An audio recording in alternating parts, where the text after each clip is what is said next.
Hi, I am Lana Quest, and welcome to a short version of the Quest Show. This is Thursday, December 8th. This is not the regular show. Actually, it is like 10 o'clock at night. I had a holiday party today, so we did not have the regularly scheduled live show. But there was so much going on this week. I did not want to let this day go by or let this week go by without touching on some of the things that have happened. And if you hear that noise in the background, it's my dog. So let's just touch on what happened just today. Like two big things happened this week. My goodness. Brittany Griner is home. Yay! That is amazing. The Biden administration has been working for months to get Brittany Griner home. And who would have thought that it would have happened this quickly? Of course, they had to give up something, meaning America, to broker this deal, and they did. They had to give up that guy who's coined Dr. Murder, or I don't know, something crazy. He's an arms dealer. He's been in jail for a prison for about 11 years here in America. So there was a prisoner swap. So we swapped this guy out for Brittany Griner. They could not get Whelan, I'm not sure how to say his name, back because Russia is considering Mr. Whelan guilty of espionage. So they're basically considering him a spy. So in their books, we're not going to give you a spy and you're a celebrity basketball player just for the arms deal. You will have to give us something larger. So there really was not a deal on the table to get Mr. Whelan back, although he's been in Russia for, I guess, over a decade. I think he's been there for quite a while. I'm not sure if it's a decade, but I know he's been there for a long time. So Russia was not having that. The only deal that Russia was putting on the table was for the Russian arms dealer in exchange for Brittany Griner. So that was the only deal that Russia put on the table, because you got to remember, we have to do what Russia tells us to do in this kind of instance. Like, it is what it is. We didn't hold the cards here. This was strictly what Putin wanted to do. And honestly, I'm thinking that the whole time, because Putin is KGB, he knew that this was how he was going to do this. Like, Brittany Griner was probably able to bring those cartridges. So it's probably something that they were allowing her to do anyway. And Putin was just waiting. Putin knew that he was going to go and invade Ukraine.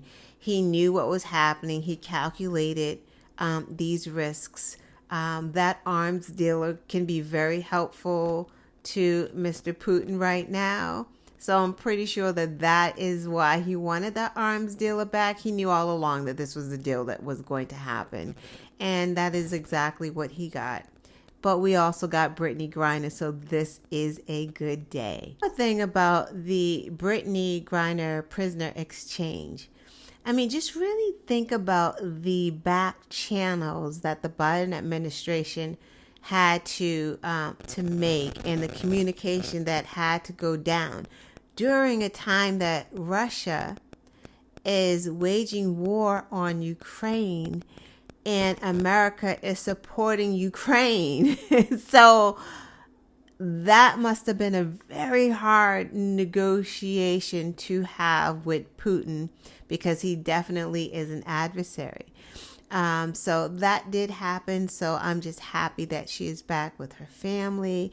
The Whelan, I'm not sure how to say that, his family is also happy the Biden administration did call the family up to say we tried, the Whelan family, to say that we did try to negotiate his release with this one, and Putin wasn't having it. They understood. They understand that you can't say, well, if we can't have two for one, we get nothing. No, you get what you can get. And that's what they did. Because you have to think, Trevor Reed was there less time than Whelan, and he got out. Remember, he got out before Brittany got out, although he was there longer than Brittany, but he wasn't there longer than Whelan. So Trevor Reed was released in a prisoner swap as well before Whelan. So it's not that, oh, it's Brittany's celebrity. It has nothing to do with that. It's just that Russia is classifying Whelan as a spy. The other great thing that happened, Georgia! Can someone say Georgia? That happened. Isn't that spectacular? You know, Warnock did not win by a landslide. We did not expect him to. We just wanted a win. Herschel Walker was okay. He accepted his defeat. And you know why? He's happy. It's like Herschel Walker looked relieved. He's like, whoo, I did not want to go to Congress. I want to go back to Texas. I don't even know why I'm here. He was relieved. He did not want to do that. You know, we have not heard from Dr. Oz. You know why? He didn't want to do it either. Trump probably made it seem so great, like it was such a good thing to do. And then once they got into the meat of this, they're like, what the hell? I don't want to. Herschel did not want to be a senator. I'm sorry. I'm not going to believe that. He didn't want it. He was just going with the flow. Whatever they said, he was just going to do. So Raphael Warnock is now the senator for Georgia for 6 years. So, hey, let's take a moment to give thanks to the Georgia ground game. Let's take a moment to give thanks to the grassroots efforts. Let's take a moment to give thanks to Stacey Abrams in the fair fight, to Latasha, to Black Voters Matter, to all the organizations that were out there registering these people, to knocking on doors. I read somewhere that in 10 days, the 10 days of the runoff, they knocked on 4 million doors in 2 weeks. That's incredible. They got 76,000 more people to vote in the runoffs that didn't even vote in the general election. That's spectacular. So congratulations, Georgia. Congratulations to America, because, you know, a great senator for Georgia is a great senator for America. That means he's going to try to get deals done. He's going to be on the right side of history. So, yes. Yay, Georgia. So what happened next this week?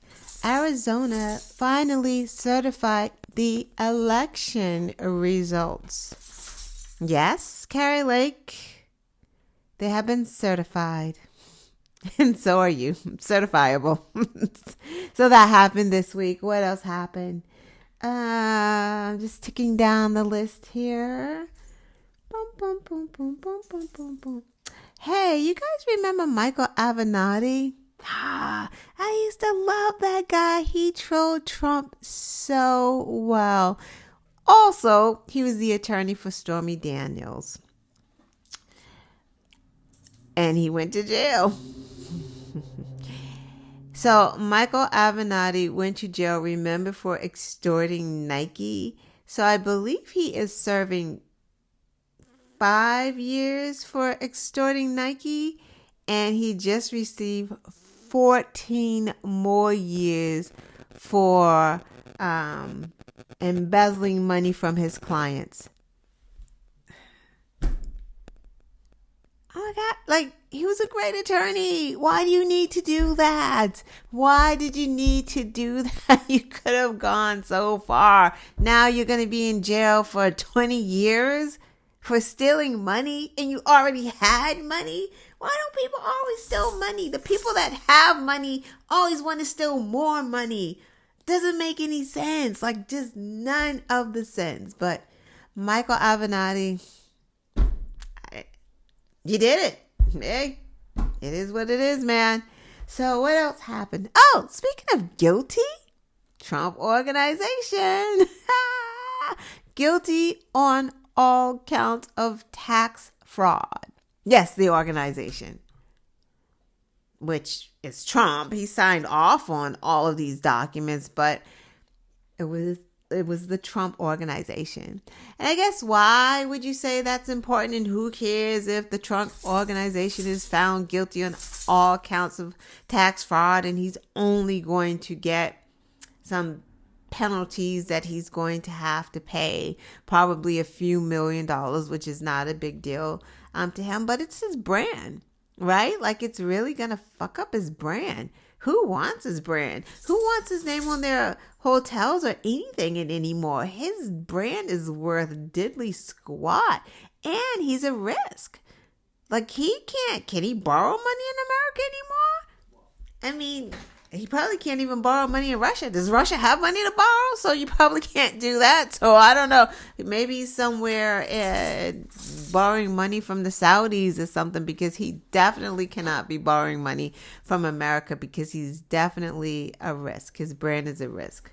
So that's what good came out of that. And plus, it gives Letitia James some more ammunition, because, of course, she is building her case. They're going to be opening up some other things on Trump and Ivanka and her brothers, because, this Trump Organization did not run itself. Also, in this week's news, yes, long time coming, the Capitol Police finally got their congressional gold medals. So congratulations to them. Congratulations to them. And do you know that there were Republicans who tried to block this? Who voted against giving the Capitol Police gold medals? Who does that? Like, they protected you, and you don't want them to get a fucking gold medal? Like, something's wrong with Republicans. Like, I don't know quite what it is. I mean, the obvious things are racism, bigotry, homophobia, xenophobia. Like, those are like the obvious things. But there's something innately wrong with them. Like, sinister, evil, satanic. Like, someone saves your life, does something great, but because you think for political gain, denying that insurrection actually happened, it was just like a picnic. And if you give medals to these people, you kind of solidify that there was an insurrection. So God forbid that happens. So you have to try to block it. Like, but they saved your lives. Like, they saved your lives. It's baffling. But guess what? Guess who knows what's going down? The Capitol Police. Sicknick's family, the officer that died a couple days later from his injuries, his family was there to receive his gold medal. And they went down the line thanking the lawmakers, shaking their hands. They got to Mitch McConnell and they ignored him and act like he was a piece of shit. Like he wasn't there. He just stepped around him like, we're just going to be. No, but we're not. No. And then they had an interview with them afterwards, the family of Sicknick. And they basically said he went right back to, first he spoke out about the insurrection. He denounced it. But then he went right back to the guy who started the whole thing, Trump, and act like it was okay. This is the problem. People are seeing this. Like I'm saying, like Republicans are so sinister. Like, what did Mitch McConnell think? Like, what did he think? You still support the guy. If you support the guy, that means you're complicit over on this end. You can't have it both ways. You can't be like, I'm not a bigot, but I'm voting for Trump. I'm not anti-Semitic, but I'm going to vote for the guy that had the Nazi for dinner? Hey, you can't have it both ways. If you support Donald Trump, you are racist, bigot, anti-Semitic. I mean, it's really as simple as that. This is not hard. You can't separate yourself from it. You can't separate who he is. But I like his policies. Excuse me? So if the Ku Klux Klan had a policy that I thought I liked, I don't know, maybe they're feeding kids or something, I would say, oh, I'm down with the KKK.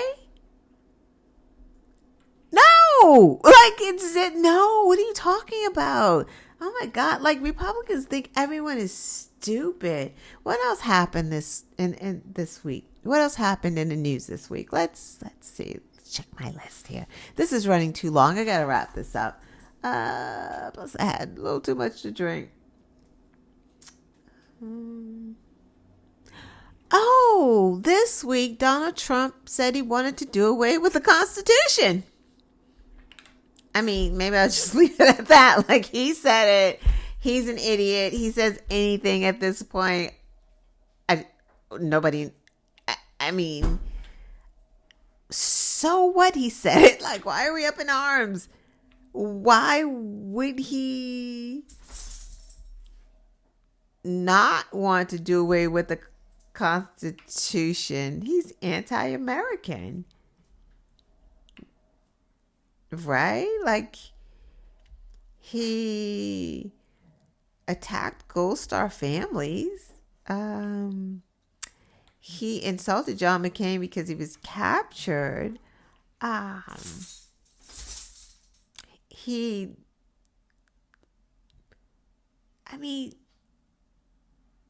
a liar. It's like he had an insurrection. What does that have to do? Of course he denounces the Constitution. If he's not going to denounce a Nazi, you think he's going to love the Constitution? If he's like emboldening people and telling them to go and have a coup and overthrow the government, what is there? Isn't that totally opposite of the Constitution? Yeah, of course he said do away with the Constitution.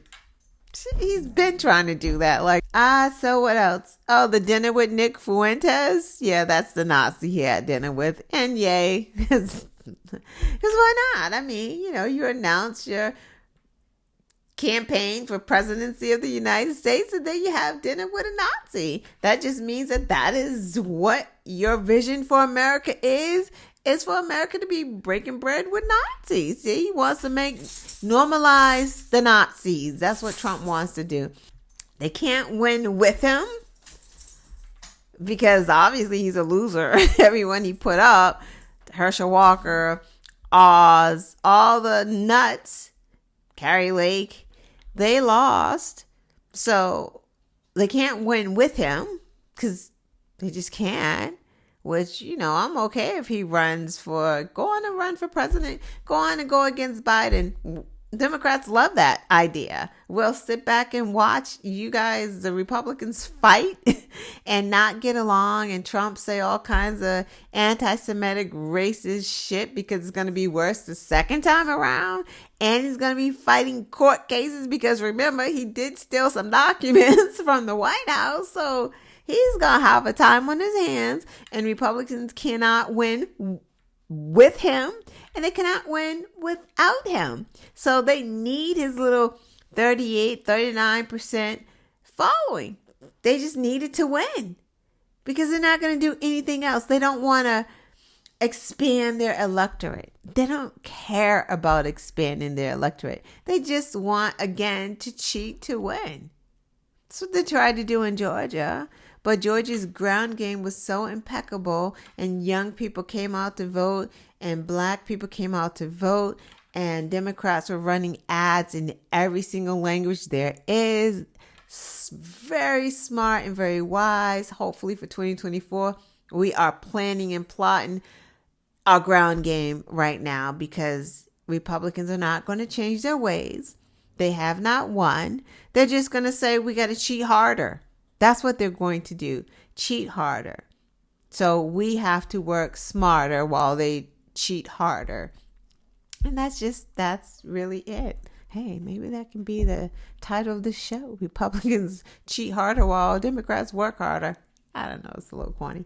What else happened?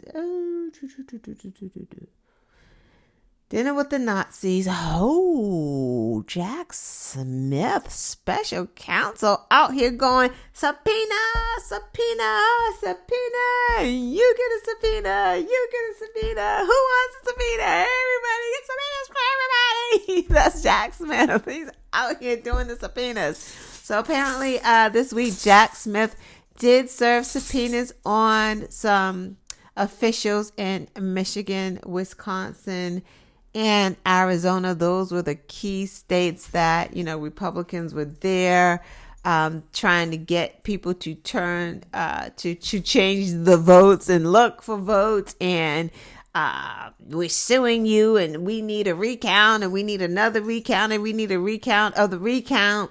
Yeah. So Jack Smith is asking for communication from the Trump campaign, from these officials in those 3 states. So that happened.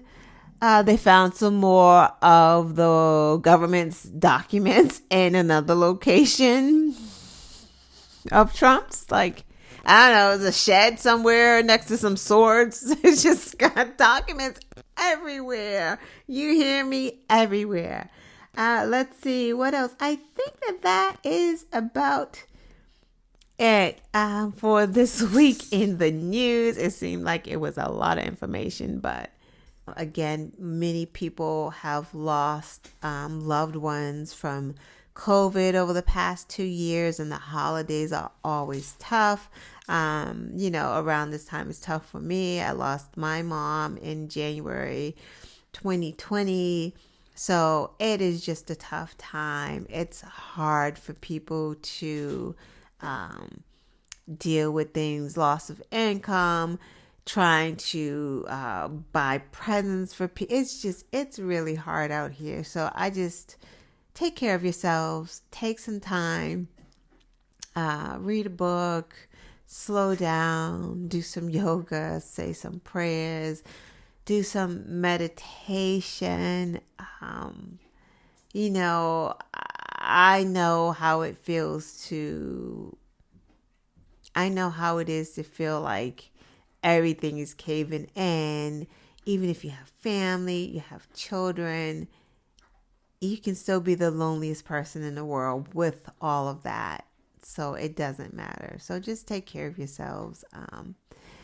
I will be on next Thursday with Honor, hopefully, and we will see you then. Thank you. Good night. Thank you and good night.